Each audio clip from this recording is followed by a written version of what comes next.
Hey, what's up, guys? It's Morgan and Angie with the shift from people pleasing to empowered connection. Today, we are introducing the theme of the month, which is people pleasing with respect to your romantic partner. And today, specifically, we are talking about overgiving with your partner. Oftentimes, as people pleasers, it is so easy for us to fall into that trap of overgiving. And it's exhausting and it causes a lot more problems than we think that it actually solves. So Angie, tell us, why is it that we fall into this trap of overgiving? Sure. There are three reasons, big reasons. And the first one is we want love. We want someone to love us. We want someone to connect with us. And the second reason, and this is along the same lines, is that we're afraid of abandonment. And this is wired into us from the time we're little babies. We're helpless little babies. We rely totally on our caretakers, and it's like hardwiring. So we're afraid of abandonment. We don't want to be left alone and lonely. And so we overgive for that reason. And the third reason, if you think about this, think about this in your own life, is we will overgive in order to earn love. We believe that if the more that we can do for somebody, that we will earn their love somehow, that we're not already deserving of it ourselves. So those are the main three reasons. Any questions about that, Morgan? No, I think it makes sense why we fall into that trap. Like you said, from when we were tiny, we all we wanted was love and safety and connection, and so somewhere along the way we believed we had to earn it and work for it. And some examples of this overgiving would be if you look around your household and think of all the chores and the responsibilities.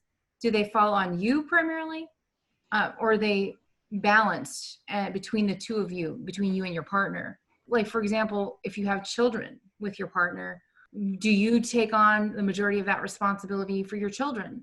So chores, the banking, the finances, that could be another example of uneven distribution of responsibility. And as long as you're okay with the responsibility and you really feel like it works for you and you're not resentful of that, then it's fine. You just gotta, start thinking in terms of all the things that need to be done in a given day. Are you doing more than your lion's share of that?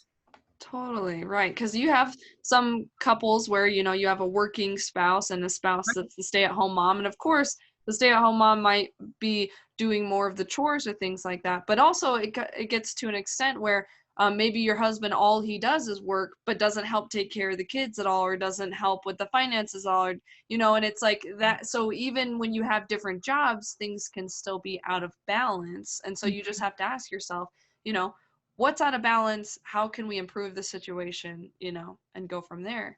The interesting thing too about this whole overgiving is that it really leads to long term a lot more problems than it solves, right? Because we think, oh, we'll earn love, we'll avoid abandonment, we'll do all these things, but really overgiving leads to resentment and disconnection and lashing out. And I want you guys to think of it like in this way, a metaphor.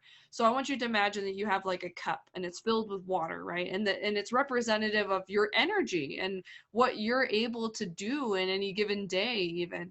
And overgiving, what that looks like in this metaphor, is people coming at you for all sorts of things that they need, and you just having to give and give and give because they're coming at you with these spoons and they're scooping out all your water, and they keep taking and taking and taking, and you don't do anything to stop them because you want love, because you don't want to be abandoned, whatever.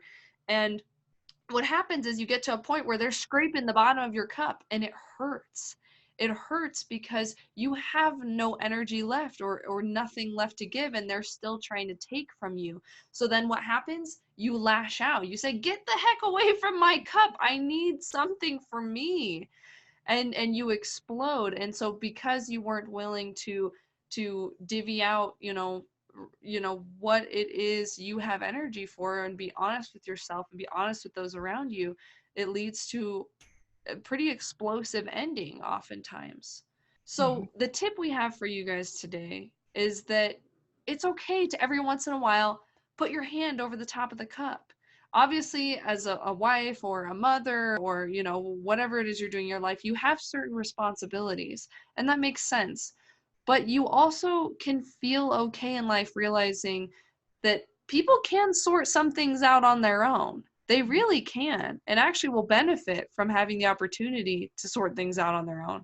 In addition to that, it's okay to put yourself first sometimes and not be everything to everyone. So it's okay to occasionally put your hand over the top of the cup and say, you know what? You can wear a dirty sweater today because mom needs a break. Nothing wrong with that. Angie, any other closing thoughts? I love that metaphor. It's really accurate.